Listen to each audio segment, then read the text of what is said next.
سورج طلوع ہونے کو تھا۔ ایک روشن اور چمکیلی صبح کا آغاز ہو چکا تھا۔ فجر کی نماز کے بعد نمازی کب کے رخصت ہو چکے تھے، لیکن اجلی رنگت، سیاہ بالوں اور متوسط قد کا مالک ایک شخص تلاوت کلام پاک میں منہمک تھا۔ اچانک ایک اور شخص آیا اور اس نے پہلے شخص کو متوجہ کرنے کی کوشش کی۔ پہلے شخص نے قرآن پاک کی تلاوت مکمل کر لی تھی۔ اس نے قرآن پاک کو احترام کے ساتھ بند کیا اور آنے والے کو سوالیہ نظروں سے دیکھا تو اس نے جواب دیا، آپ کو اللہ تعالیٰ نے بیٹا عطا فرمایا ہے۔ اس پہلے شخص کا چہرہ مسرت و شادمانی سے کھل اٹھا۔ یہ اس کا دوسرا بیٹا تھا۔ اسی وقت اس نے فیصلہ کیا، چونکہ اس نے ابھی قرآن پاک کی سورہ محمد کی تلاوت مکمل کی ہے، اس لیے وہ اپنے نومولود کا نام محمد رکھے گا۔ یہ تھے چھٹے عثمانی حکمران مراد بن محمد اول، جنہیں مراد ثانی یا مراد دوم بھی کہا جاتا ہے۔ انہیں جس بیٹے کی ولادت کی خوشخبری سنائی گئی تھی، وہی بڑے ہو کر سلطان محمد فاتح کہلائے، جن کی مکمل زندگی کے بارے میں ہم پہلے ہی اپنی ایک ویڈیو کے بارے میں بتا چکے ہیں۔ محمد فاتح کے والد مراد دوم کی خدمات بھی ناقابل فراموش ہیں۔ یہ انہی کا تدبر، ثابت قدمی، دلیری اور انتظامی صلاحیت تھی کہ عثمانی سلطنت کئی برسوں کے عدم استحکام کے بعد نہ صرف پھر سے مستحکم ہو گئی، بلکہ اس نے توسیع مملکت کے لیے ضروری بنیادیں بھی فراہم کر دیں۔ مراد دوم 806 ہجری بمطابق 1403 عیسوی میں پیدا ہوئے۔ جب انہوں نے ہوش سنبھالا تو عثمانی مملکت شدید بحران سے گزر رہی تھی۔ تاہم مراد کے والد محمد اول نے اپنی ہوش مندی، تدبر اور جوانمردی سے کام لیتے ہوئے مملکت کو بحران سے نکال لیا تھا۔ محمد اول نے 8 برس حکومت کی۔ اس سے قبل وہ 11 برس تک اپنے زیر انتظام علاقے پر حکمرانی کر چکے تھے۔ ان کا انتقال 47 برس کی عمر میں 1421 عیسوی میں ہوا۔ والد کے انتقال کے وقت مراد ایشیائے کوچک میں تھے۔ انہیں وہاں سے بلایا گیا اور دارالحکومت بروسا میں اقتدار سونپ دیا گیا۔ مراد دوم کے لیے یہ بات خوش قسمتی کا باعث ہوئی کہ ان کے والد محمد اول بن بایزید اول ان شدید نقصانات کا ازالہ کرنے میں کامیاب ہو گئے تھے جو عثمانی سلطنت کو بایزید اول اور امیر تیمور کے درمیان 1402 عیسوی میں ہونے والی جنگ انگورا کے نتیجے میں پہنچے تھے۔ بایزید یلدرم نے اپنے 13 سالہ دور حکومت میں اناطولیہ کی بہت سی ریاستوں کو فتح کر کے مملکت میں شامل کر لیا تھا، لیکن بدقسمتی سے امیر تیمور کے ساتھ ان کی جو شدید جنگ ہوئی، اس کے باعث عثمانی سلطنت کو بڑا دھچکا پہنچا۔ بہت سی ریاستیں پھر سے خود مختار ہو گئیں۔ عثمانی خاندان کے بہت سے نوجوان باہمی کشاکش کے شکار ہو گئے، لیکن بایزید کے لڑکے محمد اول نے 1413 عیسوی میں کھوئی ہوئی سلطنت پھر سے حاصل کر لی۔ یہی نہیں، ان کے دور میں عثمانی افواج نے ہنگری اور بوسنیا کی حدود پر یلغار کی۔ مراد دوم نے جب 1421 عیسوی میں دولت عثمانیہ کا اقتدار سنبھالا تو ان کی عمر صرف 18 برس تھی۔ گو کہ وہ حکمران بننے سے قبل ایشیائے کوچک میں اپنے والد محمد اول کے قائم مقام رہ چکے تھے اور انہیں امور مملکت انجام دینے کا خاصا تجربہ حاصل ہو چکا تھا، لیکن پھر بھی ان کی مخالف قوتوں کے نزدیک وہ ایک کم عمر حکمران تھے۔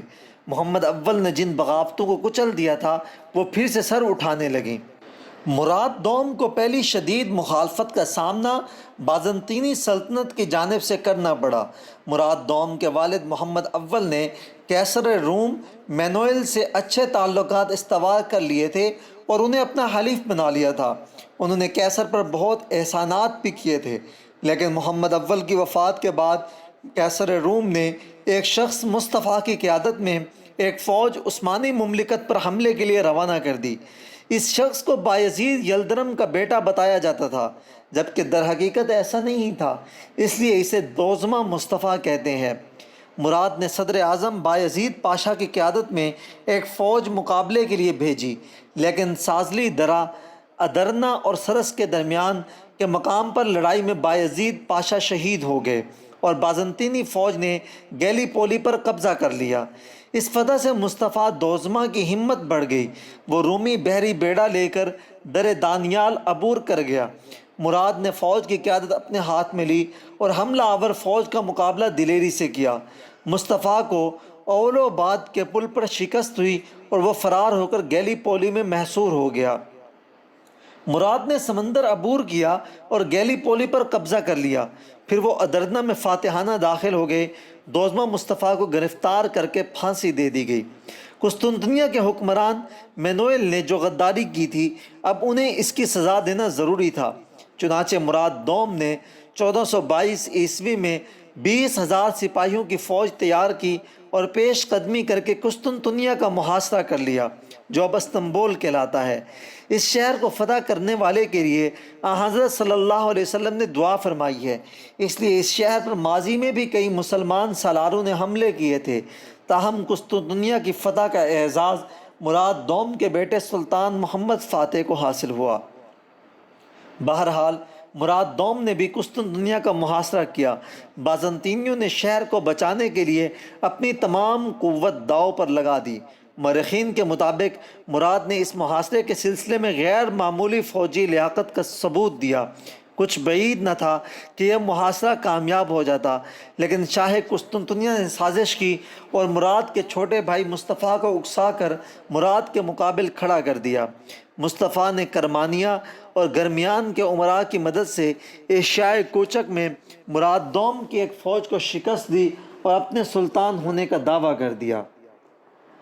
مراد دوم کو اس بغاوت کی اطلاع ملی تو انہوں نے قسطنطنیہ کا محاصرہ اٹھا لیا اور ایشیائے کوچک پہنچ کر مصطفیٰ کی فوج کو شکست دی۔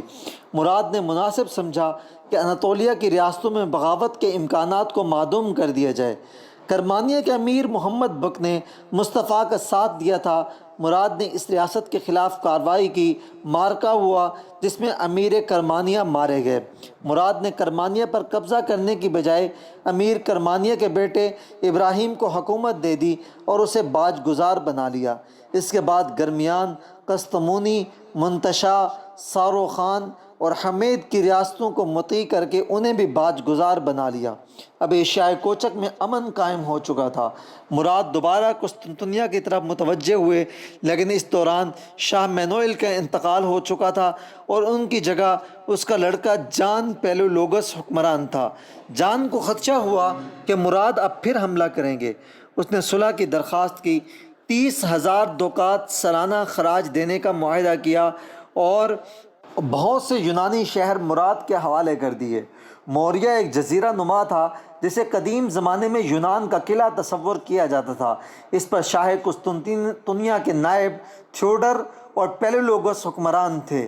مراد ثانی کے دادا بایزید یلدرم نے یونان کے کئی علاقوں پر قبضہ کر لیا تھا، جس کے بعد موریہ کا حکمران عثمانی سلطنت کا باج گزار بن گیا تھا۔